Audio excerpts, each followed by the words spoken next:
Assalamualaikum warahmatullahi wabarakatuh. Alhamdulillah ala ihsani wa syukur lahu ala taufiqihi wa imtinani wa asyhadu an la ilaha illallah wahdahu la syarika lahu ta'dhiman li sya'nihi wa asyhadu anna Muhammadan abduhu wa rasuluhu da'i ila ridwani. Allahumma shalli wa sallim alaihi wa ala alihi wa ashabihi wa akhwani. Bapak dan teman-teman yang kami hormati, kita lanjutkan belajar bersama. Pada malam ini kita akan mengangkat tajuk jagalah dia hingga akhir usia. Jagalah dia hingga akhir usia. Topik ini teman-teman sebenarnya diambilkan dari kira-kira dari apa? Kalau dilihat dari tajuk, topiknya bunyi gimana? Jagalah dia hingga akhir usia. Ini bisa dua tafsir, bisa dua makna. Bisa maknanya sesuai yang kita maksud, atau bisa jadi maknanya penjagaan kepada apa? Orang-orang spesial di sekitar kita. Tapi yang kita maksud dari tajuk ini adalah mengangkat daripada pesan-pesan moral yang terdapat di dalam hadis Ibnu Abbas radhiyallahu anhu, sebagaimana yang diriwayatkan oleh Imam At-Tirmidzi, hadis yang ma'ruf, populer tentunya kita sering dengar, dan disebutkan oleh Imam An-Nawawi rahmatullah alaih dalam kitab beliau Arba'in An-Nawawiyah. Kita lihat teks hadis lebih dahulu, nanti baru kita ambil beberapa pelajaran yang dengan izin Allah mudah-mudahan bisa kita ulas. Pertama, teks hadisnya adalah dari sahabat Abdullah bin Abbas radhiyallahu anhuma, bahwasanya beliau berkata, "Kuntu khalfa an-nabi sallallahu alaihi wasallam faqala." Suatu kali saya pernah berada di belakang Nabi. Saya pernah dalam kalimat lain, teksnya adalah kuntu radifan nabi sallallahu alaihi wasallam. Saya pernah dibonceng oleh Nabi. Jadi kalau dibonceng berarti Nabi yang menunggang kendaraan semacam bidol atau misalnya kuda, dan unta, dan Ibnu Abbas berada di belakang. Kemudian tiba-tiba di momen perjalanan itu Nabi SAW berpesan, mengambil momen yang tepat itu untuk menyampaikan pesan-pesan yang baik untuk Abdullah bin Abbas radhiyallahu anhu. Apa kata Nabi? Ya gulam, inni mu'allimuka kalimat. Wahai ananda, wahai anak, aku ingin mengajarkan kepada engkau beberapa pesan dan kalimat. Beberapa pesan. Apa di antara pesan beliau? Ihfazillaha yahfazuk.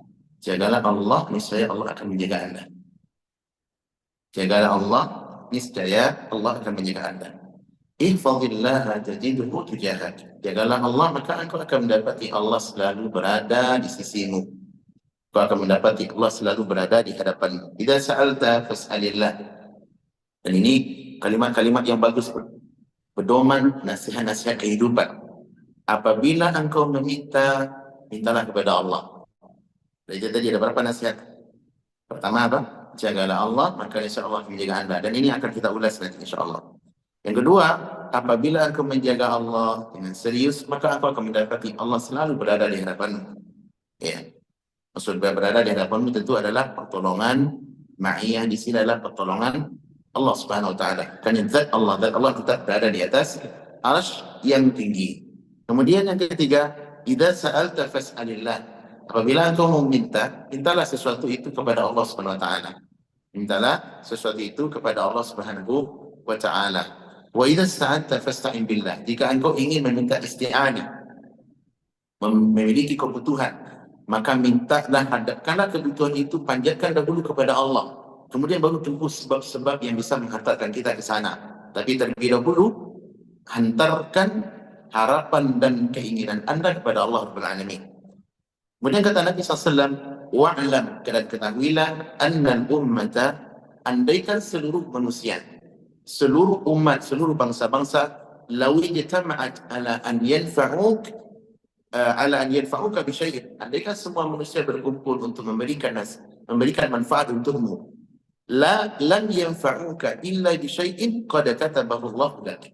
Tidak akan memberi manfaat hal itu kecuali pada kadar yang sudah Allah tetapkan. Kalau tidak tetapkan, mereka tidak bisa memberi manfaat. Coba perhatikan dapat di sini pesan moral kehidupan yang sangat bagus, menunjukkan murninya penghamba diri kepada Allah Rabbul Alamin. Wa idza, kemudian kata beliau, wa ini jitama'u ala an yadurruka bi syai'in. Apabila mereka bersepakat untuk memberi mudarat atau menimpakan petaka sesuatu yang kau benci kepadamu, ya, lam yadurruka illa bi syai'in qad katabahu Allahu lak. Maka mereka tidak akan mampu menimpakan itu kecuali pada kadar yang sudah ditetapkan oleh Allah Rabbul Alamin. Rufi'atil aqlam wa jaffatis suhuf. Pena sudah diangkat dan tinta sudah kering pada kertasnya. Ya, hadis ini diriwayatkan oleh Imam At-Tirmidzi, ya, dan ada dalam bentuk riwayat lain dengan makna yang semisal, namun kita cukupkan pada nas atau teks yang sudah kita baca. Teman-teman yang terhormat, kawan-kawan yang kami hormati, pertama, hadis ini dikenal dengan hadis Ibnu Abbas. Kenapa dikenal dengan hadis Ibnu Abbas? Karena beliau salah satu perawi yang memberikan saksi bahasan tentang kisah ini. Ya. Imam An-Nawawi meletakkan hadis ini dalam Arba'in An-Nawawiyah. Arba'in An-Nawawi itu Pak adalah kitab hadis, 40-an hadis. Jumlah hadis itu ada 42, tapi disebut dalam bahasa dengan Al-Arba'in, 40-an. Ya. Belum meletakkan hadis ini pada nomor urutan yang ke-19. Urutan ke-19. Dan perlu kita tahu tentang sosok Ibnu Abbas. Siapa Ibnu Abbas? Kenapa Nabi membonceng Ibnu Abbas? Ibnu Abbas, teman-teman, nama beliau adalah Abdullah, anak daripada Al-Abbas, ya, Ibn Abdul Muttalib Ibn Hashim. Siapa Abdullah bin Abbas? Kalau dari namanya tadi, siapa dia? Abdullah Ibnu Abbas Ibnu Abdul Muttalib. Siapa dia? Berarti Abbas ini adalah anak daripada Abdullah ini adalah anak daripada Abbas. Siapa Abbas, Pak? Omnya Nabi. Om, Pak, uncle-nya Nabi. Nah, Abbas adalah salah satu daripada anaknya Abdul Muttalib yang nanti kakeknya. Buyutnya nanti Hashim.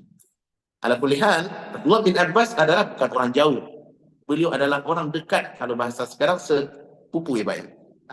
Sepupu ya, bukan ponakan ya, sepupu. Berarti ayah dengan ayah, adik beradik. Kalau kita bahasa Nusantara, sepupu. Berarti orang dekat. Orang dekat, Pak. Ya. Dan Abdullah bin Abbas ini beliau memiliki fadilah, keutamaan yang banyak. Di antaranya beliau adalah salah satu sahabat yang digelari oleh Nabi SAW dengan apa? Digelari, disebutkan oleh para ulama dengan habru al-ummah atau turjuman al-Quran, samudra lautan umat, dan beliau adalah penerjemah Al-Quran. Kenapa, Pak? Karena dalamnya ilmu beliau tentang tafsir Al-Quran, kemudian beliau juga ditopang dengan doa Nabi SAW. Nabi pernah mendoakan sahabat ini, anak muda ini, Abdullah bin Abbas, ya. Apa doa Nabi? Allahumma faqqihhu fid-din wa 'allimhu ta'wil. Ya Allah, fahamkan anak muda ini tentang Al-Quran dan baguskan ilmunya tentang tafsir. Ilmunya tentang tafsir. Nah, berkah doa Nabi SAW berpengaruh kepada beliau. Karena doa Nabi mustajab. Maka jadilah beliau turjuman Al-Quran. Ya, turjuman Al-Quran. Yang terkenal di kalangan para sahabat itu yang ahli tafsir ada 4. Di mana 4 orang ini mereka masing-masing memiliki madrasah, semacam universitas atau sekolah tafsir, kemudian diikuti nanti oleh banyak para tabi'in, banyak murid-muridnya yang meriwayatkan, sehingga ilmu tafsir itu banyak bermuara kepada 4 orang ini. Salah satunya adalah Abdullah bin Abbas. Abdullah bin Abbas beliau memiliki sekolah di Makkah. Kemudian yang kedua, Abdullah bin Mas'ud punya madrasah Al-Quran di Kufah, daerah Basra atau Kufah yang sekarang Irak, ya, Irak sekarang. Yang ketiga adalah Ubay bin Ka'ab radhiyallahu anhu. Beliau memiliki madrasah pendidikan tafsir, sekolah tafsir di Madinah. Dan yang keempat adalah Ali bin Abi Thalib radhiyallahu anhu ajma'in. Semoga Allah meridai para sahabat seluruhnya tanpa terkecuali. Nah, Abdullah bin Abbas, teman-teman, beliau lahir 3 tahun sebelum hijrahnya Nabi SAW. Beliau lahir kapan, Pak? 3 tahun sebelum masa hijrahnya Nabi Sallallahu Alaihi Wasallam. Kemudian beliau wafat pada tahun 68 Hijriah di Taif dalam usia 70 tahun. Dalam usia 70 tahun. Ya, seorang anak muda yang usianya tentu jauh lebih muda daripada Nabi SAW. Tetapi Abdullah bin Mas'ud pernah menguji Ibn Abbas ini. Andaikan anak ini memiliki umur yang panjang membersamai Nabi sebagaimana kita, kata Abdullah bin Mas'ud. Abdullah bin Mas'ud sahabat tua, Pak, sahabat senior itu. Ya, andaikan dia memiliki peluang yang sama, bersamai Nabi, belajar kepada Nabi, sebagaimana usia yang kita miliki, maka tidak ada yang bisa menyamai Abdullah bin Abbas. Anak muda, anak muda yang sangat cerdas, mengabdi kepada agama dengan kecerdasan yang dia miliki, sehingga terjadi apa? Ilmunya memberikan barokah dan manfaat yang banyak kepada seluruh umat Islam. Ibnu Umar pernah memasukkan Ibnu Abbas ini di dalam majlis beliau. Jadi Umar bin Khattab itu kan khalifah yang kedua, dan beliau punya majlis. Majlis itu adalah para wazir, para wazara, para pembantu. Kalau kita di sini umpama emir punya wazir tuh, Menteri Pendidikan, wazir Auqaf, wazir ekonomi dan semisalnya. Para wazara itu orang-orang besar, Pak. Para senior-senior, Ahlul Badar, itu sahabat-sahabat yang pernah berjuang di perang Badar. Tapi di tengah sahabat-sahabat tua yang senior-senior itu, Umar memasukkan Ibnu Abbas ke sana. Padahal Ibnu Abbas masih kecil, anak masih remaja. Kemudian tiba-tiba ada yang menyeletuk, kenapa Ibnu Abbas masuk ke ruangan ini? Kalau masuk Ibnu Abbas, kenapa anak-anak kami tidak masuk pula? Ini majlis senior ini. Nah, gitu. Apa kata Umar bin Khattab? Tunggu dulu. Ya, saya ingin menjadikan dia, ini anak bukan orang sembarangan. Bukan orang sembarangan ini. Saya ingin menjadikan dia sebagai salah satu orang yang ikut bermusyawarah dengan kita. Kemudian Umar bertanya, untuk menunjukkan cerdasnya Ibnu Abbas ini. Dia punya ilmu yang tidak dimiliki oleh senior. Apa kata Umar? Umar bertanya, apa pendapat kalian tentang tafsir ayat idza jaa nasrullahi wal fath wa ra'aitan nasa yadkhuluna fi dinillahi afwaja. Ayat ini kan ma'ruf, kita sudah kita hafal semua. Apa maksud tafsir ayat idza jaa nasrullahi wal fath? Apabila telah datang pertolongan Allah dan kemenangan. Ya. Apa maksud ayat ini? Kata sahabat, oh ini adalah Fath Hudaybiyah. Ada yang mengatakan ini, ada yang mengatakan itu. Kemudian setelah pendapat sahabat-sahabat besar, lalu pertanyaan yang sama dilempar kepada Ibnu Abbas. Wah Ibnu Abbas, apa pendapat tentang tafsir ini? Tentang maksud ayat ini? Kata Ibnu Abbas, qurbu ajali Rasulullah sallallahu alaihi wasallam. Ayat ini memberikan indikasi tentang dekatnya ajal kematian Nabi SAW. Dan itu tidak dibaca oleh sahabat-sahabat yang lain. Kenapa? Karena kalau sudah datang pertolongan Allah dan kemenangan, ya kan? Engkau akan melihat manusia berbondong-bondong, wa ra'aitan nasa yadkhuluna fi dinillahi afwaja. Engkau akan melihat manusia berbondong-bondong masuk Islam. Fasabbih bihamdi rabbika wastaghfir. Bertasbih dan memohon ampunlah kepada Allah atas kekurangan dan dosa-dosamu. Innahu kana tawwaba. Sesungguhnya Allah Maha menerima taubat dan Maha pengampun. Kalau sudah ada datang kemenangan dan manusia sudah benar-benar masuk Islam, berarti tugas Nabi sudah selesai. Kalau sudah selesai, artinya apa, Pak? Ya sudah pulang kepada Allah SWT. Ini tafsiran Ibnu Abbas yang tidak dibaca oleh sahabat-sahabat besar. Berarti apa? Ini bukan orang sembarangan. Nah, Ibnu Abbas ini ketika beliau memberikan kesaksian, saya pernah dibonceng oleh Nabi SAW. Kalau dibonceng, Pak, berarti di belakang. Nabi yang mengendarai. Ini menunjukkan dekatnya Nabi SAW dengan Ibnu Abbas. Dan bagaimana Pak tawaduknya seorang Nabi. Ya, walaupun beliau seorang Nabi, khalifah, presiden lah, nanti lebih tinggi daripada presiden zaman sekarang. Seorang panglima perang, orang hebat Nabi ini, Pak. Tapi beliau tidak malu untuk membonceng yang namanya seorang anak kecil. Tawadu. Ya, bagaimana lembutnya Nabi di dalam berkasih sayang dengan dengan anak-anak, dengan usia anak-anak yang masih remaja, anak-anak yang masih kecil. Beliau tidak kasar, tetapi beliau dengan apa? Dengan lemah lembut. Ya. Kemudian apa kata Ibnu Abbas? Nabi berpesan kepada saya di tengah saya ketika saya dibonceng, wahai anak, gulam, ya gulam, wahai ananda. Gulam ini, Pak, ini adalah panggilan untuk anak-anak yang masih berusia, ya mungkin bisa dikatakan 5 tahun sampai usia balik. Itu disebut dengan gulam. Ya, kalau di 5 tahun ke bawah disebut dengan tifl. Bahasa kita balita ya, Pak ya. Bahasa Arabnya tiflun, atfal. Makanya kalau ada TK itu bahasa Arabnya apa? Raudhatu al-atfal. Taman bermain anak-anak, atfal tuh 5 tahun ke bawah. Tapi kalau udah 5 tahun ke atas biasanya orang memanggil dengan gulam, ya gulam. Kalau gulam itu kan biasanya panggilan kesayangan. Bahkan disebutkan dalam riwayat Imam Ahmad, ya, ada teks yang lain disebut dengan ya gulaim. Kalau ya gulam dalam nas at-Tirmidzi, Imam Ahmad menemukan dalam bentuk teks lain. Nabi memanggil ya gulaim. Ditasghirkan kalimat gulam. Dan ini lebih spesifik, lebih menunjukkan begitu perhatian dan sayangnya Nabi dalam panggilan.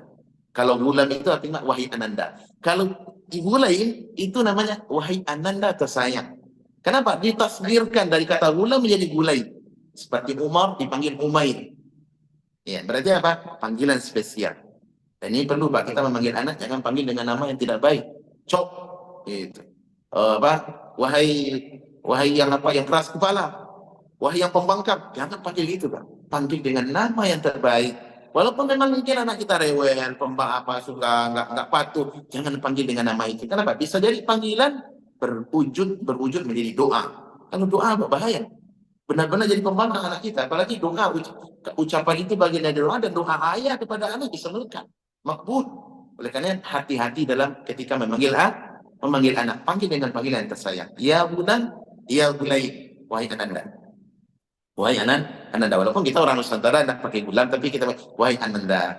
Wahai, panggil nama anak ya, namanya, atau dipanggil dengan gelar-gelaran yang baik. Kalau orang Arab biasa dengar, kita dengar wahai ya syatir. Wahai syatir, wahai syatir artinya apa? Pahlawan, pejuang. Syatir artinya. Ya batal, wahai para pejuang. Gitu. Ini panggilan-panggilan yang enak. Jangan dipanggil dengan apa? Dengan nama-nama, apalagi nama binatang, kaki 4, kaki 5, kaki 5 ada. Baik. Kemudian apa pesan Nabi? Inni u'allimka kalimat. Saya ingin mengajarkan kepada engkau beberapa pesan-pesan kalimat. Beberapa kata. Kenapa Pak? Karena kata dan kalimat. Kenapa? Ada telepon? Ada telepon ya? Baik, karena yang namanya apa kalimat dan kata itu biasa mengandung pesan. Apa ini pesan kalian Nabi SAW? Ihfazillah yahfaz. Jagalah Allah, maka niscaya Allah akan menjaga Anda. Jagalah Allah, niscaya Allah akan menjaga Anda. Dari teks inilah kita jadikan sebagai tajuk atau topik dalam flyer kita. Itu jagalah dia sampai ujung usia. Siapa maksud dia di sini? Allah Subhanahu wa taala. Kita perlu menjaga Allah, ya. Sampai kapan, Pak? Sampai ujung usia. Pertanyaan. Perlukah kita menjaga Allah? Perlu Allah dijaga? Perlu ya? Ini teks hadis ini mesti difahami benar sesuai dengan yang dimaksudkan oleh Rasulullah SAW dan sebagaimana yang dijelaskan oleh para ulama kita. Sama dengan ada dalam Al-Quran, Pak. Dalam surat Muhammad yang ke-7 Allah berfirman, ya ayyuhalladzina amanu, wahai orang beriman yang membenarkan Allah dan Rasulnya, in tansurullaha yansurkum, jika engkau menolong Allah maka Allah akan menolongmu, wa yuthabbit aqdamakum, dan Allah akan mengukuhkan hatimu. Kalau kita lihat dari nas teks ayatnya Pak, ini menimbulkan pertanyaan, ya kan? Masa Allah butuh ditolong? Kita yang butuh pertolongan Allah atau Allah butuh pertolongan kita? Allah tidak butuh pertolongan kita. Sama juga dengan ini. Allah tidak butuh penjagaan kita. Tapi apa maksud ayat tadi? Wahai yang beriman, jika engkau menolong Allah, maka Allah akan menolongmu. Artinya apa? Jika engkau menolong agama Allah, bukan Allah yang menolong. Allah tidak butuh kepada makhluk. Bisa dipahami kawan-kawan? Jadi yang apa maksudnya? Hendaklah engkau menolong agama Allah dengan apa? Dengan jihad, dengan ilmu, dengan dakwah, dengan harta, dengan ketaatan, menjauhi kemungkaran dan maksiat dan turunan-turunannya. Ini maksudnya adalah menolong agama Allah. Demikian pula hadisnya. Wahai fulan, jagalah Allah, insya Allah akan menjaga Anda. Pertanyaan, bagaimana kita cara menjaga Allah? Kata para ulama, hendaklah menjaga ketetapan dan aturan Allah SWT. Menjaga ketetapan dan aturan Allah SWT. Berbicara tentang ketetapan dan aturan Allah SWT ada dua. Pertama, teman-teman, ada namanya amrun kauni, semacam aturan, perintah, ketetapan yang kauni, yang alamiah. Ya. Yang kedua ada namanya amrun syar'i, perkara yang bersifat syariat. Ya, berbicara tentang syariat, tentang hukum dan sebagainya. Pertama, maksud amrun kauni adalah menjaga ketetapan Allah, ya, yang sifatnya kauni. Kauni itu artinya yang terjadi secara sistematis dalam kehidupan ini, di alam ini. Langit, contohnya langit tinggi, bumi datar, ya, Allah ciptakan hujan dan sebagainya. Ini namanya kauni. Dan juga termasuk kauni adalah sistem alam ini, setiap manusia pasti diberikan ujian. Ini namanya kauni, Pak. Apa itu ujian? Ujian kehidupan banyak sekali. Seperti kita umpama diuji oleh Allah Subhanahu wa taala umpama dengan kekayaan. Ini amrun kauni, Pak. Terjadi dalam sistematis alam. Ada orang yang kaya, ada yang miskin. Ada yang sehat, ada yang sakit. Ada di sana orang yang diberikan kelapangan hidup, tapi juga tidak sempit, yang diberikan kesempitan hidup. Ini namanya apa, Pak? Sistem alam yang disebut dengan amrun kauni. Nah, sebagai muslim kita dibina oleh hadis ini. Madrasah, kurikulum pendidikan yang diselenggarakan dalam hadis ini, jagalah Allah, insya Allah akan menjaga Anda. Apa itu? Jagalah, hormatilah, dan terimalah ketetapan Allah Subhanahu wa taala segala sesuatu yang di luar kemampuan kalian. Dengan apa? Kalau umpama sakit, kita diberikan kita terima dengan kesabaran. Sabar. Kalau bisa ridho itu lebih baik. Tapi kalau ridho ini tingkatan tertinggi, minimal sabar. Iya, minimal kita bersabar. Setelah bersabar, menerima keadaan, maka kita dianjurkan untuk berobat. Karena sabar, Pak, bukan berarti kita diam, tidak. Sabar itu berarti menerima dulu ketetapan Allah. Ini adalah Allah yang menetapkan. Kemudian setelah itu kita berusaha untuk mencari cara untuk menghilangkan ketetapan Allah tadi. Berobat. Dengan cara berobat. Iya. Kaya umpama diberikan kekayaan oleh Allah SWT. Bagaimana cara saya menjaga ketetapan Allah ini? Saya bersyukur kepada Allah SWT. Harta yang diberikan oleh Allah SWT, saya gunakan untuk hal yang Allah ridhai. Ya, untuk yang Allah ridhai. Kewajiban, nafkah saya berikan. Jangan pelit, jangan terlalu berlebihan, jangan terlalu pelit, tapi pertengahan. Wa kana baina dzalika qawama. Walladzina idza anfaqu lam yusrifu wa lam yaqtur. Di antara ibadah rahmat sifatnya adalah mereka menginfakkan hartanya di jalan Allah, di jalan yang Allah ridhai. Tidak terlalu pelit dan tidak pula israf berlebihan. Wa kana baina dzalika qawama. Tetapi pertengahan di antara yang demikian. Ya. Ketika diberikan lapang, maka kita gunakan untuk hal yang Allah ridhai. Ingat Allah Subhanahu wa taala, berzikir, melakukan ketaatan, mencari nafkah, bekerja yang halal. Ini adalah amrun kauni, Pak. Nah, cara kita menjaga Allah Subhanahu wa taala adalah dengan sifat ini, ya, dengan sifat ini. Jangan mengeluh. Dan ini pesan yang ingin kami tekankan. Iya, jangan mengeluh. Lah, ini kan sulit, Pak Ustaz. Kita diberikan ujian dengan musibah, petaka, hilangnya harta, rugi, join dengan kawan-kawan usaha dagang, masyarakat dagang, ternyata rugi karena ditipu oleh teman yang lama dulu berbuat baik pada kita, tapi giliran join harta kita investasi, ternyata kita ditipu. Ada terjadi banyak kawan yang. Nah, kalau sesuatu yang di luar kontrol dan kemampuan kita, maka kita sikapi dengan apa? Dengan sabar, kita yakini ini adalah takdir daripada Allah SWT. Takdir daripada Allah SWT. Ya, tidak perlu mengeluh, tapi carilah solusi. Ya, boleh tidak kita menyebutkan keadaan? Boleh menyebutkan keadaan. Contoh, saya sakit, Ustaz.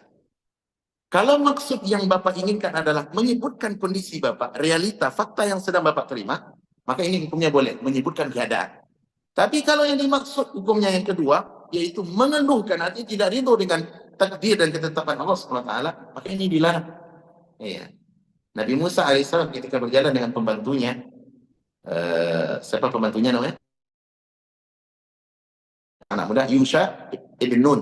Ya, Yusha bin Nun berjalan dari perjalanan jauh menuju hamba yang saleh. Ada yang mengatakan namanya Khadir, Nabi Khadir alaihissalam. Di pertengahan jalan beliau membawa ikan, maka beliau mengatakan, atina ghada'ana, berikan makan kita, ayo kita makan siang. Lapar sekali, perjalanan jauh. Laqad laqina min safarina hadza nasaba. Sungguh kita sudah mendapatkan perjalanan ini sangat melelahkan sekali. Kata para ulama tafsir seperti Bukathir dan lainnya, ini Nabi Musa alaihissalam sedang menyebutkan realita kesulitan yang dia temukan, tapi bukan bermakna keluhan. Jadi kalau mengeluh, tak boleh, Pak. Berarti apa? Kita tidak menjaga ketetapan Allah. Kita tidak menerima ketentuan Allah SWT. Tapi kalau menyebutkan, boleh. Pergi kita katakan, Pak dokter, saya sakit. Apa obatnya? Itu boleh. Hari ini panas sekali, ya. Panas sekali hari ini. Panas yang Bapak maksud adalah untuk menyebutkan realita, hukumnya boleh. Tidak masalah. Tapi kalau yang Bapak maksud, panas terus ini, mana ini kita mau bekerja? Berarti kita tidak ridho dengan ketetapan Allah pada di saat yang sama. Kita belum menjaga Allah SWT. Bisa dipahami, Pak? Ini yang pertama. Kemudian yang kedua teman-teman, amrun syar'i. Perkara yang sifatnya apa? Syariat. Apa yang maksud syariat? Ini berbicara tentang perintah dan larangan. Jadi kalau Nabi memberikan pesan kepada kita, jagalah Allah, niscaya Allah akan menjaga Anda. Jagalah perintah Allah dan aturan larangannya. Aturan larangannya. Hidup ini, Pak, kita sebagai Muslim, ada perintah dan ada larangan. Kita sebagai Muslim artinya saya Muslim, ya, ayah Muslim. Maka maknanya adalah saya terikat dengan aturan syariat Allah Rabbul Alamin. Baik dalam sisi hukum perintah ataupun dari aspek larangan. Siap dengan konsekuensi. Itu Muslim, Pak. Kalau ada Muslim tidak siap dengan konsekuensi ini, contoh, saya Muslim, tapi saya nggak perlu sholat. Cukup kerja saya. Kenapa? Sholat itu melalaikan. Habis waktu saya untuk sholat. Iya. Berapa part-time saya? Ini kalau dia freelance ya.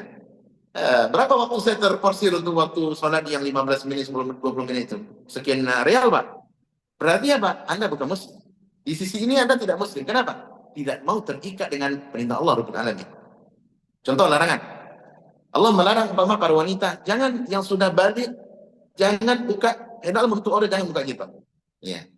Jangan menutup aurat, hendak menutup aurat dan jangan buka jilbab. Kalau ada dia muslimah tapi pakai baju you can see, kamu bisa lihat Anda, lihat saya. Dan dia mempertontonkan kepada yang kan mahramnya sisi keindahan, kemolekan tubuhnya. Tanya, Anda Muslim? Ya, saya Muslimah. Tapi kenapa Anda berpakaian sini? Saya tidak mau terikat dengan apa? Dengan aturan-aturan seperti ini. Berarti apa? Anda bukan Muslimah. Ini aturan. Ini adalah aturan Allah Rabbul Alamin. Ya, riba haram sudah. Zina itu dilarang, haram. Tetapi masih menerjang hal ini, berarti Anda sedang tidak menjaga Allah dan Anda bukan orang yang sempurna sebesar. Nah, oleh karenanya yang dimaksud dalam hadis ini adalah jagalah Allah, perintah Allah SWT. Perintah Allah yang paling banyak teman-teman, yang paling besar untuk kita jaga setelah tauhid kepada Allah SWT adalah perintah-perintah yang wajib. Perintah-perintah yang wajib.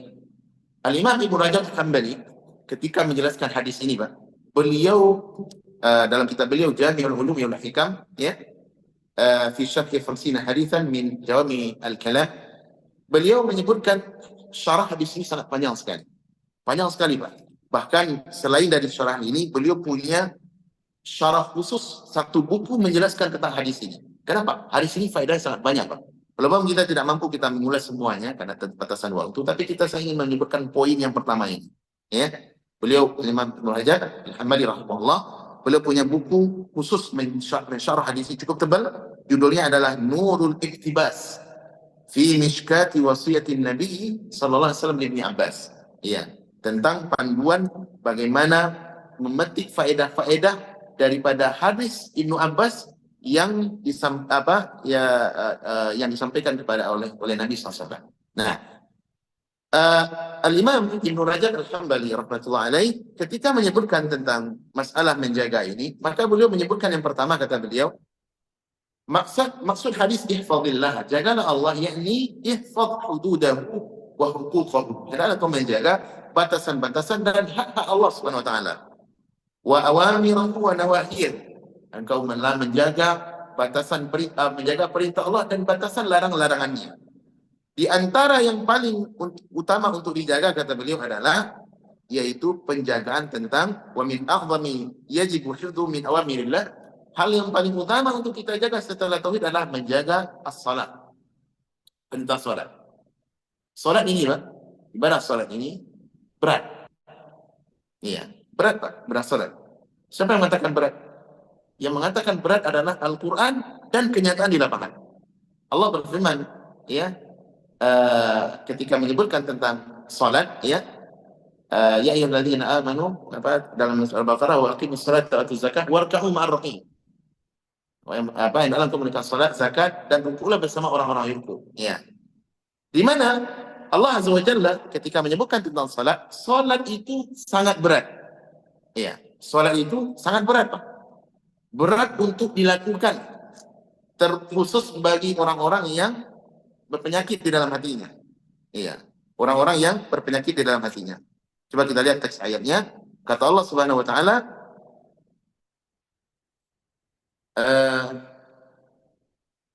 Wasta'inu bis-sabri was-salat. Hendaklah kau minta tolong kepada Allah dengan cara sabar dan ibadah salat. Wa innaha lakabiratun illa 'alal khashiyin.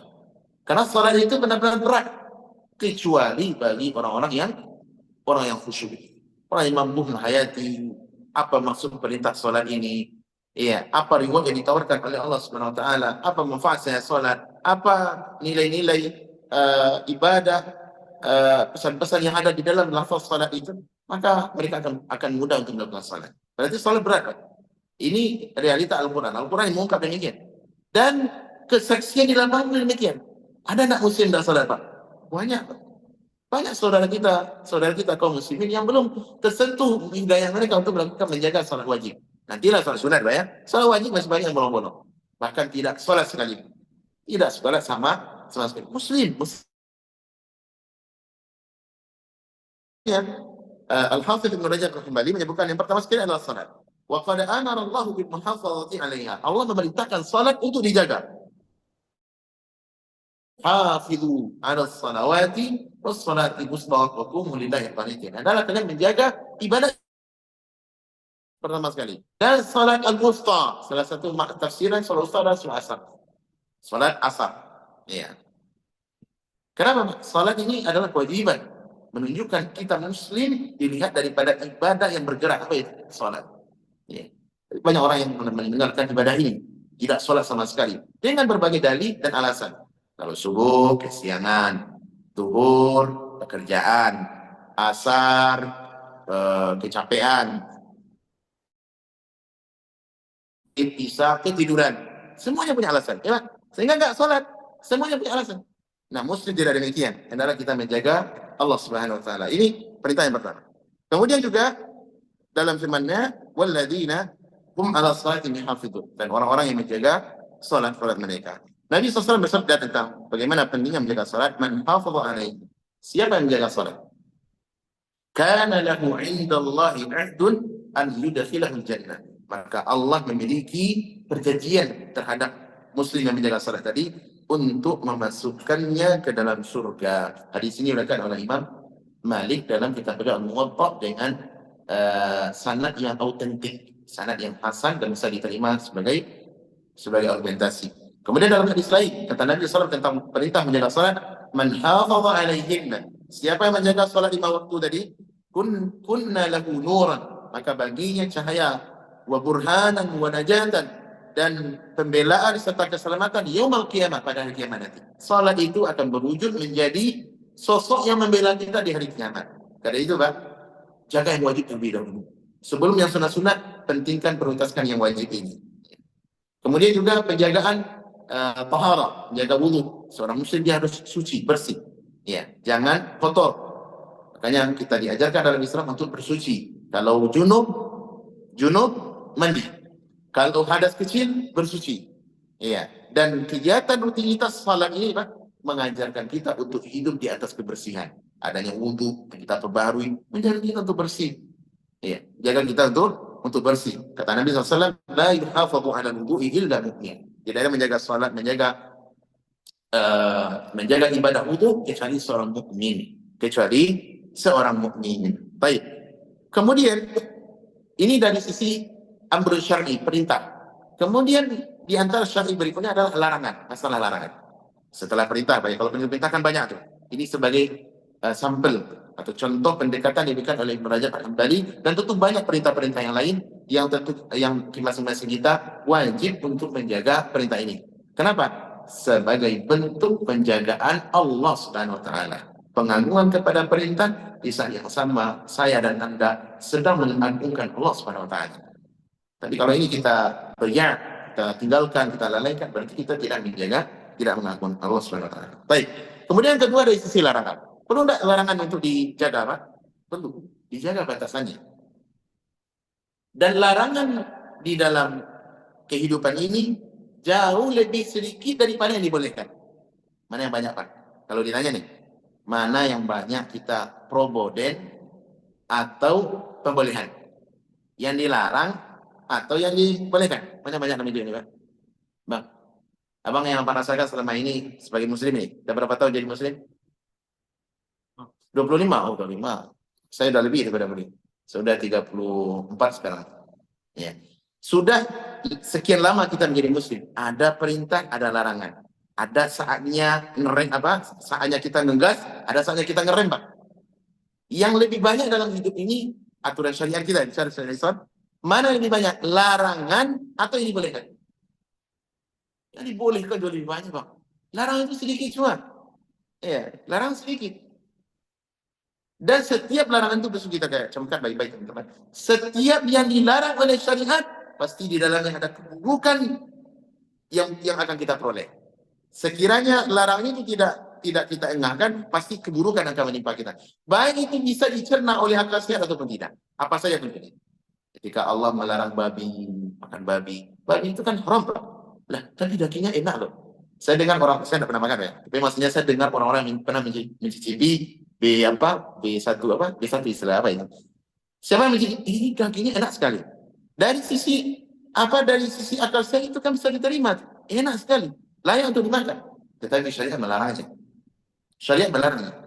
Apakah itu terdeteksi di zaman dahulu? Ya, sebagaimana yang deteksi zaman sekarang, tidak peduli. Kalau syariat melarang, kita jauhi.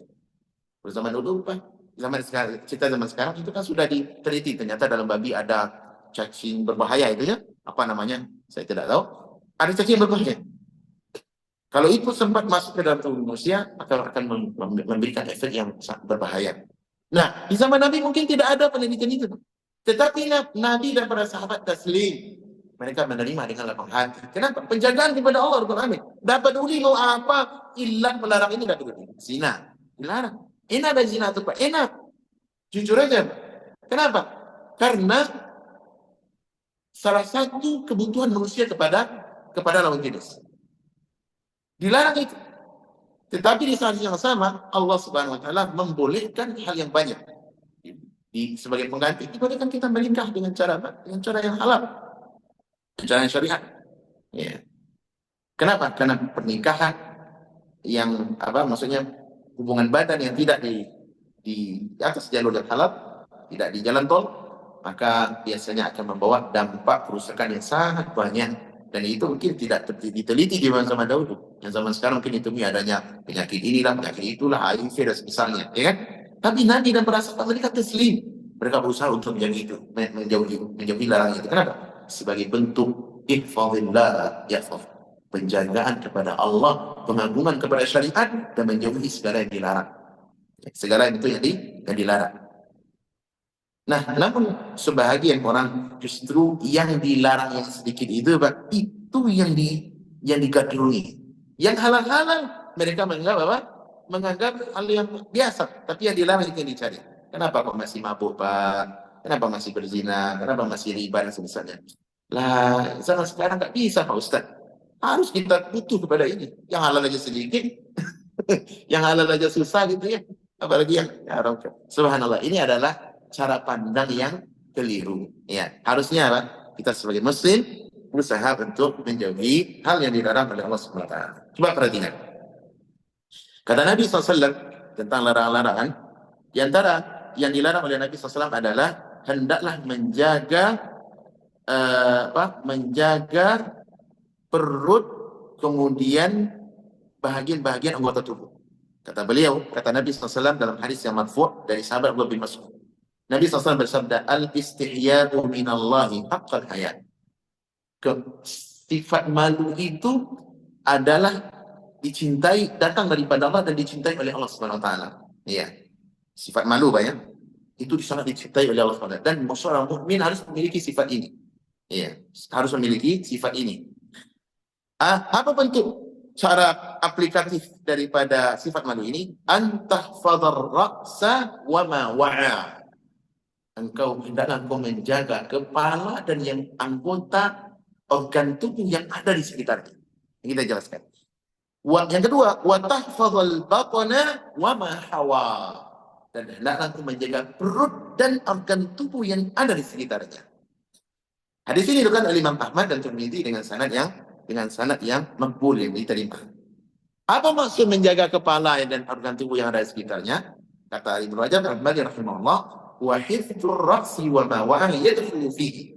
menjaga kepala dan anggota organ tubuh yang ada di sekitarnya. Kepala ini Pak ya, dan organ tubuh yang ada di sekitarnya. Pertama adalah hifdzus sam'i, menjaga telinga. Dari apa Pak? Dari hal yang dibenci oleh syariat. Ini telinga Pak, alat ini kan, organ. Tapi bukan gratis gitu aja Pak. Ada responsibility, pertanggungjawaban yang akan dituntut oleh Zat yang Maha Terpuji nanti dari kiamat. Ini telinga digunakan untuk apa? Anda gunakan untuk mendengar yang baik, nasihat, kajian, murotal Al-Quran, dakwah, kajian tafsir dan sebagainya. Atau justru Anda gunakan untuk apa? Dengar dengar cerita artis, kabar-kabar artis cerai, siapa yang dinikahi, ya kan? Cerai nikah, ya silet, nah gitu. Itu kan trending dia pada tanah air, ya. Atau justru Anda gunakan untuk mendengarkan musik, ya, musik-musik, mendengarkan cerita-cerita, apa gunanya? Ini ditanya Pak. Dan ini membentuk menjaga kepala. Gunakan, tapi jaga telinga Anda dari hal yang diharamkan oleh Allah SWT. Yang kedua kata Ibnu Rajab wal basar, jaga mata. Mata jangan gunakan untuk hal yang diharamkan. Menjaga mata adalah kewajiban. Ya, akan ada pertanggungjawabannya nanti di hari kiamat. Pertanggungjawaban di hari kiamat. Apalagi kita hidup di zaman sekarang susah untuk menjaga mata. Susah untuk menjaga mata. Keluar rumah saja kita sudah terlihat apa? Wanita-wanita yang tidak berpakaian senonoh. Buka HP saja, kita tidak ada tujuan maksud untuk ke sana. Tapi buka Facebook, buka YouTube. Ini nanti muncul apa? Iklan. Orangnya apa? Tidak benar. Nah, ini adalah bentuk cara menjaga mata. Mungkin tidak terjadi itu, mungkin saja. Tetapi yang dilarang adalah jangan diikuti, jangan dituruti. Nabi SAW ketika melihat Ali bin Abi Thalib, terlihat ada wanita cantik yang berada di depannya, kata Nabi SAW, ya Ali, lakal ula wala thaniyah. Wahai Ali, jangan bagimu yang pertama, pandangan pertama, tapi jangan diikuti. Jangan diikuti yang berterusan. Ya. Kenapa? Karena melihat hal yang diharamkan, terutama aurat-aurat wanita, dan juga termasuk para wanita ini Pak, melihat aurat lelaki yang dia gandrungi, yang dia menakjubkannya. Ini adalah sahmu min sihami syaitan, min sihami iblis, bahagian daripada panah-panah beracun syaitan atau iblis. Berapa banyak Pak? Mulai dari mata jatuh ke hati. Dari hati dekat di pemikiran. Kemudian anggota tubuh ikut berjalan memenuhi daripada tuntutan syahwat sehingga jatuhlah dan terjadilah apa yang terjadi. Banyak sekali. Ya. Oh, tak kira Pak. Kalau untuk ini Pak, tak kira Ustaz. Jangankan Ustaz jangankan yang tak Ustaz pun bisa jatuh Pak. Banyak orang-orang tokoh hebat, orang-orang hebat Pak. Kalau dalam urusan masalah syahwat itu tekuk lutut. Bisa jadi panglima, jenderal, bintangnya 6,5 atau 7 ya Pak ya. Tapi kalau giliran syahwat yang dia ikuti, tekuk lutut. Banyak kasus yang kemarin itu di Indonesia kan sempat berapa lama, tahu saya atau tidak. Itu kan masalah kita. Jenderal, orang hebat, orang berpangkat di tanah air, di negeri kita. Tapi justru kalau untuk giliran dengan syahwat dan wanita, tekuk lutut.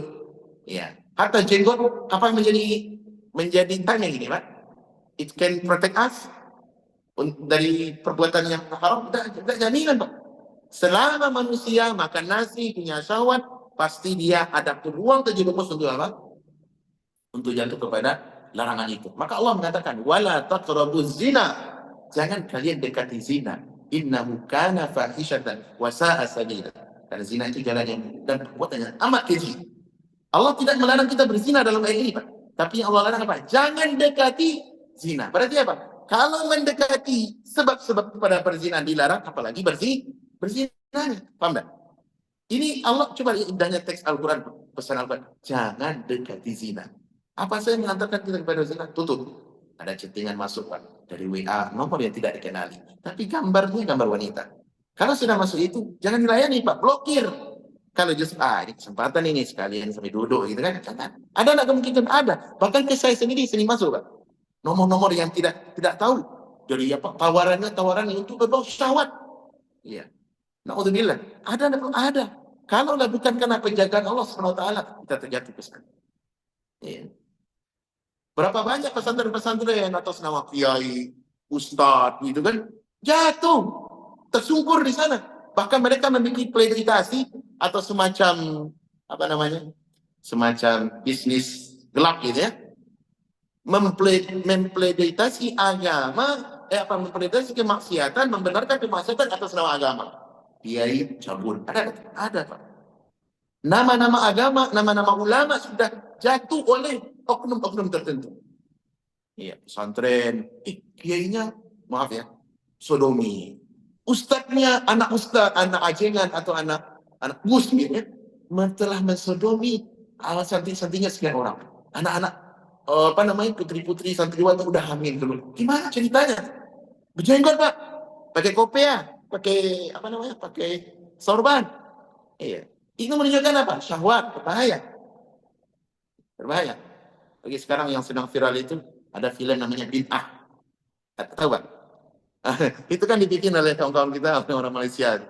Walaupun terlepas dari pro dan kontra, tapi seakan-akan film ini memberikan pesan menolong tentang realita yang sebenarnya terjadi di lingkungan orang-orang yang berbau agama. Kita tidak merendahkan ulama.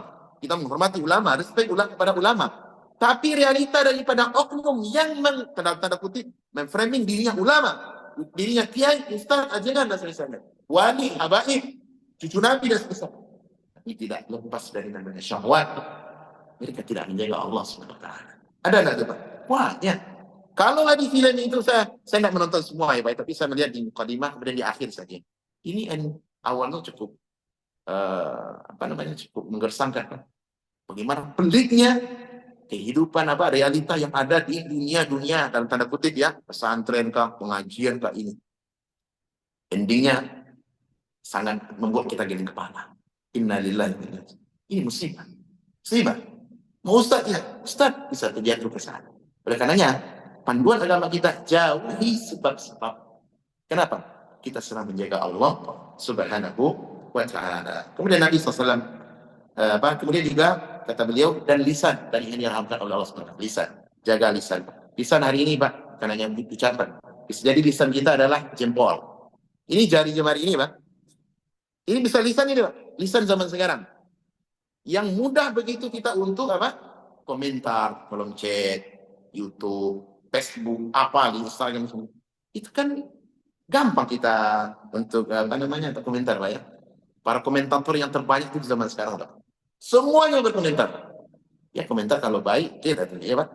Tapi kalau komentarnya hanya untuk menyampaikan pesan yang bahasa-bahasa kasar dan untuk merendahkan, menghabisi pribadi seseorang, nggak boleh. Anda kalau mau komentar, perhatikan. Ini bisa dijaga. Ada pertanggungjawabannya di hadapan Allah SWT. Oh itu kan udah lama YouTube banyak tuh ribuan. Di sisi Allah tidak ada yang luput. Akan terjaga, tercatat dengan rapi. Tercatat dengan rapi. Tidak komentar seenaknya. Ya. Tidak komentar seenaknya. Ini untuk menjaga kepala. Maksudnya tadi organnya apa? Mata, telinga, lisan, mulut. Kemudian yang kedua, wa hifdzul batani wa ma hawa, dan perlu untuk menjaga perut dan organ tubuh yang ada sekitarnya. Apa yang pertama? Yatadammanu hifdzal al-qalbi al-israri 'ala al-muharram. Yaitu pertama adalah menjaga hati, organ tubuh dalam daripada yang diharamkan oleh Allah Subhanahu wa taala. Apa maksudnya, Pak? Yaitu jangan sampai hati kita terjatuh kepada syahwat, kepada akidah-akidah yang menyeleneh, kepada kesyirikan yang semisal, yang dilarang. Kenapa? Karena Allah tahu apa yang dalam hati. Persangkaan buruk kepada Allah, persangkaan buruk kepada Allah. Jangan, ini harus hati kita dijaga. Iya, harus hati kita dijaga. Kenapa? Kemudian Ibnu Rajab berdalil dengan ayat wa'lam annallaha ya'lamu ma fi anfusikum fahdharu. Ketahuilah Allah senantiasa mengetahui apa yang ada dalam hati Anda. Dan itu hati-hati. Kemudian yang berikutnya, kata beliau, wa qad jama'a Allahu dzalika kullahu fi qouli. Sungguh Allah telah berkata dalam satu ayat yang menyebutkan poin-poin tadi, inna sam'a wal basara wal fuada kullu dzalika inda kullu ulaika kana indahu kana anhu mas'ulan. Pendengaran, penglihatan, hati, semua itu akan ada pertanggungjawabannya di sisi Allah Subhanahu wa taala. Ini anggota kepala. Kemudian juga kata beliau, yang termasuk daripada bagian daripada anggota hati ya, dan juga dimasukkan dengan bagian kepala hati. Kemudian yang termasuk dari perlu kita menjaga bagian perut adalah min hifdzul batni min idkhalil haram ilaihi minal ma'akil wal masyarib. Perlu menjaga makanan-makanan yang diharamkan atau minuman yang haram hukumnya jangan sampai masuk ke dalam perut, ke dalam hati kita, ke dalam perut kita. Ini jaga. Makanan yang haram, hendaklah untuk kita jaga. Kemudian wa min a'dhami ma yajibu hifdhuhu min nawahi Allah azza wa jalla al-lisan wal faraj. Dan yang paling besar untuk perlu kita jaga adalah urusan lisan dan faraj dan kemaluan. Ya, lisan dan kemaluan ini yang paling besar untuk apa? Untuk kita jaga. Sampai datang dalam hadis Abu Hurairah radhiyallahu anhu dari Nabi SAW, beliau bersabda, "Man hafidha ma baina lihyaihi." Siapa yang menjaga yang organ yang ada di antara dua jenggot. Dua jenggot apa maksudnya, Pak? Kumis dan ini. Bahasa Arabnya lihyai, dua jenggot, ini dan ini. Apa itu maksudnya? Lisan. Wa ma baina rijlaihi, dan organ yang terletak di antara dua kaki, dua paha. Apa maksudnya, Pak? Kemaluan. Apa kata Nabi SAW? Dakhala jannah. Maka dijamin dia masuk surga. Kharajahu al-Hakim fi Mustadrak. Imam Hakim mengeluarkan dalam Al-Mustadrak. Dan disebutkan oleh Imam Ahmad dari Abu Musa al-Asy'ari dari Nabi SAW beliau bersabda, "Man hafidha ma baina fatmaihi wa farjihi dakhala jannah." Siapa yang menjaga organ yang ada di antara dua mulut, ya, kemudian dan di antara dua dan kemaluannya, maka dia dijamin untuk masuk ke dalam surga. Kemudian beliau memberikan dalil dalam ayat dalam Al-Quran, kata Allah SWT, wal hafidhina furujahum wal hafidhat, dan laki-laki yang menjaga kemaluannya dan para wanita. Laki-laki, wanita, dua-duanya punya kewajiban, Pak. Kenapa? Karena ini adalah organ yang banyak menjerumuskan manusia ke dalam neraka. Lisan dan organ perut yang ada di sekitarnya. Ya. Karena itu, teman-teman, inilah diantara bentuk penjagaan yang perlu untuk kita perhatikan. Dan lanjutan daripada hadis tadi, setelah kita menjaga Allah SWT, apa kata Nabi? Yahfadhuk, Allah akan menjaga Anda. Balasan sesuai dengan perbuatan. Al-jazā'u min jinsil a'mal. Balasan itu sesuai dengan apa? Perbuatan kita. Apa yang Anda tanam, pasti Anda akan tuai. Dan yang tanam itu, Pak, prioritaskan tanam yang baik. Sekarang sudah baik itu tanam tuh. Yang buruk muncul tak? Bisa jadi kita tanam padi, muncul tak siangan? Yang sekitar muncul, Pak. Apalagi kalau yang buruk yang kita tanam. Maka dari itu, tanamlah yang baik, insya Allah Anda akan senantiasa memanen yang baik. Dan ini kehidupan, Pak. Ini ringkasan kehidupan. Siapa yang menanam baik, maka dia akan terima itu. فَمَنْ يَعْمَلْ مِثْقَالَ ذَرَّةٍ خَيْرًا يَرَهُ. Siapa yang berbuat kebaikan, walaupun sedikit kecil, Anda akan lihat hasilnya. Rewardnya ada. Tidak ada yang dibiarkan begitu. Tidak, tercatat, Pak. Ada balas. وَمَنْ يَعْمَلْ مِثْقَالَ ذَرَّةٍ شَرًّا يَرَهُ. Siapa yang berbuat keburukan, walaupun kecil, dia akan melihat kesimpulannya. Nah, Allah SWT tidak lupa, Pak, tidak tidur. Dia senantiasa menjaga hambanya dengan apa? Berupa balas. Ya, Allah akan menjaga kita. Ketika kita mengagungkan syahadat Allah, Allah akan memberi penjagaan kepada kita. Dengan cara apa, Pak? Bisa dengan penjagaan badan atau bisa dengan penjagaan apa? Penjagaan keselamatan di suasana yang genting. Penjagaan badan, kata para ulama, yaitu Allah Subhanahu wa taala ya akan menjaga mereka dengan apa? Menjaga keselamatan dirinya. Seperti kata Al-Hafidh Ibnu Rajab Al-Hambali, beliau Allah SWT menjaga orang-orang yang menjaga Allah SWT dengan perantaraan para malaikat. Ya, sebagaimana perkataan Allah Subhanahu wa taala dalam Al-Qur'an, lahu mu'aqibatun min baini yadayhi min khalfihi yahfazunahu min amrillah. Setiap orang ada malaikat-malaikat yang mengiqa atau menumitnya. Menumit dalam arti mengikutinya. Ada malaikat-malaikat yang menjaga kita. Dari apa? Dari urusan-urusan Allah SWT. Ayat ini disebutkan oleh Abdullah bin Abbas, ahli tafsir tadi, beliau mengatakan humul malaika. Maksudnya itu adalah para malaikat. Yahfazunahu bi amrillah. Mereka para malaikat itu menjaga orang tadi dengan perintah Allah. Fa idza ja'al qadaru khallu anhu. Kecuali kalau apabila takdir telah menetapkannya, baru malaikat itu melepaskannya. Umpama nih, ada orang yang mau memukul kita, tapi catatan takdir tidak ada, Pak. Maka malaikat akan menjaga kita dari pukulan yang akan menimpa tadi. Umpama nih, orang ini berada di suasana yang genting. Dia berpotensi untuk meninggal dunia, tapi ajalnya belum datang. Maka malaikat akan menjaganya dengan cara yang Allah kehendaki, sehingga dia tidak meninggal dunia, walaupun di suasana yang genting. Ada orang, Pak, satu pesawat jatuh. Semua orang meninggal, kecuali satu atau dua orang. Ada pernah dengar kisah itu? Ada, Pak.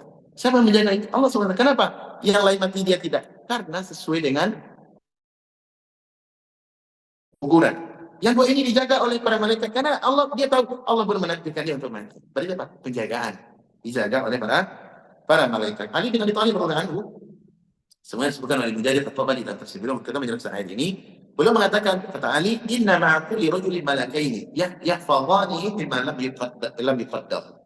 Sesungguhnya setiap orang memilih, Allah berikan dua malaikat untuk menjaganya, di mana keduanya menjaga orang tadi dari hal-hal yang belum ditakdirkan oleh Allah Subhanahu wa taala. Fa idza jaa al-qadaru khallaya bainahu wa bainah. Apabila takdir Allah sudah tetap padanya, maka malaikat tadi meninggalkan, membiarkan dia untuk terkena bagian yang Allah takdirkan. Wa innal ajalla junnatun hasinan. Dan ajal adalah bagian yang sudah ketetapan Allah, bagian sudah sesuatu yang sudah terjaga dan tidak akan melewati. Dan ini tentu buah daripada apa? Daripada balasan atas perbuatan yang kita lakukan. Ya, perbuatan yang kita lakukan. Demikian teman-teman, banyak syarahan hadis ini. Ya, tapi karena waktu yang batasi, barangkali kita cukupkan sampai di sini. Kalau ada tambahan dan saya jawab, kami persilahkan sampai waktu adzan masuk. Silakan.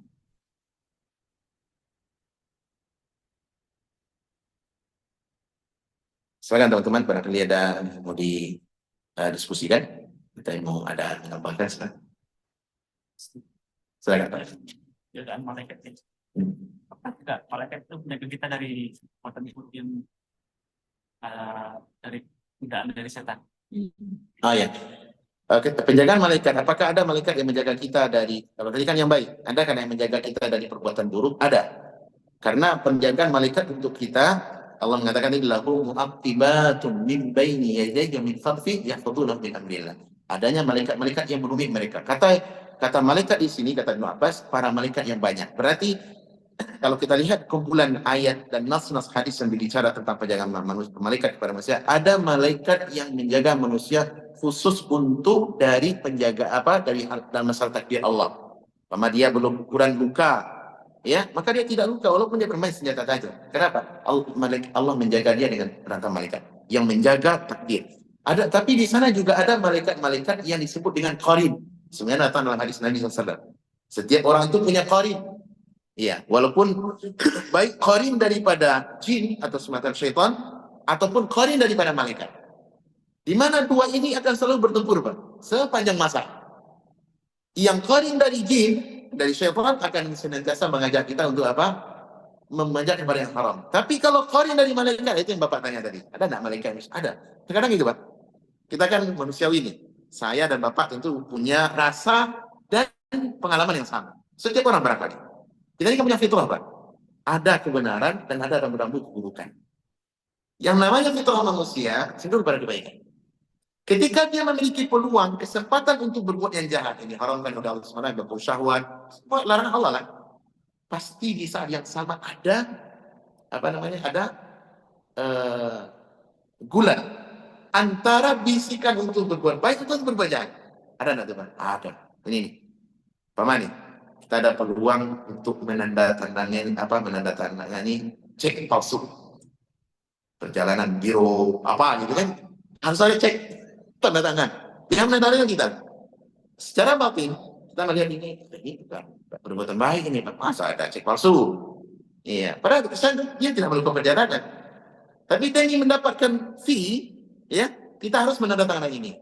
Tapi kita punya opsi yang kedua, tidak tanda tangannya. Kecampur ini ada, Pak. Nah, bisa jadi yang mengikuti itu adalah satu malaikat. Ini adalah perbuatan yang haram, jauhi.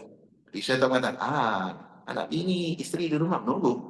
Ada peluang dapat mobil keren ya, dengan apa? Satu cek tanda tangan palsu. Ada peluang ada. Nah, kondisi-kondisi seperti ini Pak terus berjalan. Siapa yang membisikkan itu? Kata para ulama, itulah para malaikat qarin yang membersamai kita. Ya, membersamai kita. Ada juga malaikat yang lain yang membersamai kita yang mencatat, khusus pencatat.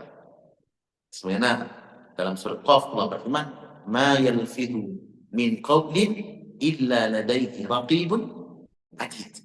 Tidak ada satu ucapan yang keluar dari lisan anak Adam kecuali di sisi kiri dan kanannya ada pencatat. Yang baik serahkan kepada malaikat yang satu. Yang buruk dicatat oleh malaikat yang satu. Sehingga file itu terjaga. File ini lebih keren daripada file yang kita punya hari ini, Bang.